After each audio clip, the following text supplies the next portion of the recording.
Did you know FIFA now mandates hydration breaks in every single World Cup match, even if the weather isn't considered extreme? Or that the organization gives doctors, not coaches, the final say on whether a player can continue after a suspected head injury? While those policies are already part of soccer's biggest tournament, many of the same issues continue to spark debate across the NFL every season. From player safety to league governance, FIFA's approach offers some fascinating ideas. Here are 6 FIFA rules the NFL could learn from. For the 2026 World Cup, hydration breaks are no longer tied to extreme weather conditions. Instead, every match includes a mandatory 3-minute hydration break at roughly the 22-minute mark of each half, regardless of the temperature, humidity, or whether the stadium has a roof. The idea is simple. If the break is automatic, there's nothing to debate. Coaches can't argue that conditions aren't severe enough, officials don't have to interpret heat index thresholds, every player receives the same opportunity to cool down and rehydrate. The NFL handles heat differently. The league relies on medical guidelines that become more restrictive as temperatures rise, with individual teams and medical personnel helping determine what precautions are necessary. A scheduled hydration break during early season games in places like Miami, Jacksonville, or Arizona would eliminate much of that judgment and guarantee every player the same recovery opportunity.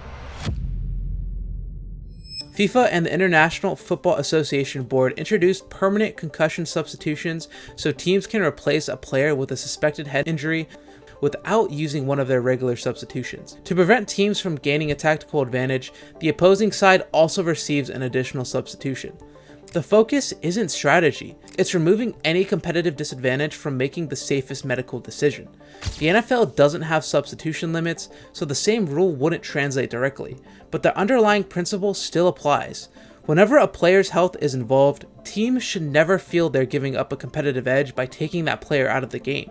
Building safety exceptions directly into the rulebook helps remove that incentive altogether. FIFA has also strengthened the role of team physicians in concussion decisions. Medical staff, not coaches, have the final authority on whether a player can continue. The tournament also allows an additional team doctor to review live video specifically for head injury evaluations. The NFL already uses independent neurotraumatic consultants and certified athletic trainers as part of its concussion protocol. However, high-profile incidents, most notably Tua Tagovailoa's 2022 concussion controversy, showed how questions about decision-making can quickly overshadow the protocol itself. FIFA's approach reinforces one simple principle: medical decisions belong to doctors, not to the scoreboard.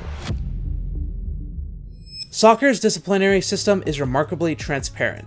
Everyone watching knows when a yellow card has been issued, why it was shown, and what the consequences are if another caution follows. Accumulated yellow cards can even lead to automatic suspensions later in the tournament. The NFL certainly explains penalties during games, but accountability often becomes less visible afterward. Fines and suspensions are usually announced days later, long after the game has ended. A more transparent disciplinary system, one that's easier for players and fans to follow in real time, could make dangerous play accountability much clearer instead of relying on post-game announcements. One of FIFA's biggest structural differences is how its rules are created.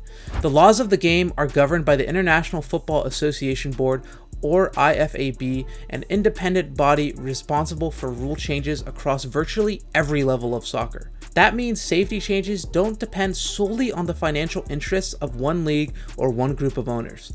The NFL operates differently. Rule changes are proposed and approved by team owners who naturally have to balance competitive, financial, and safety considerations at the same time. An independent advisory body focused specifically on player safety wouldn't replace ownership decisions, but it could provide another layer of expertise before major rule changes are approved. Safety changes are rarely popular at first. FIFA's mandatory hydration breaks have been criticized by some coaches and players, including Mauricio Pochettino, who argue they can interrupt the flow of a match or feel unnecessary in cooler conditions. FIFA has kept the policy in place anyway. Interestingly, this is the one area where the NFL has started moving in a similar direction.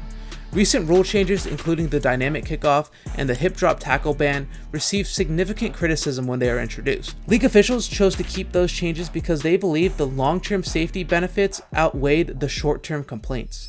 Sometimes, the hardest part of improving player safety isn't writing new rules. It's sticking with them after the backlash begins. The biggest takeaway from FIFA isn't that soccer has solved every player safety issue. In fact, many experts still consider the NFL's formal concussion protocol with independent neurotraumatic consultants, booth spotters, and structured return to play process to be more comprehensive on paper. But FIFA's recent changes show another important lesson. Safety works best when the rules are consistent, transparent, and designed so that protecting players never conflicts with winning games. That's a philosophy every sport can learn from.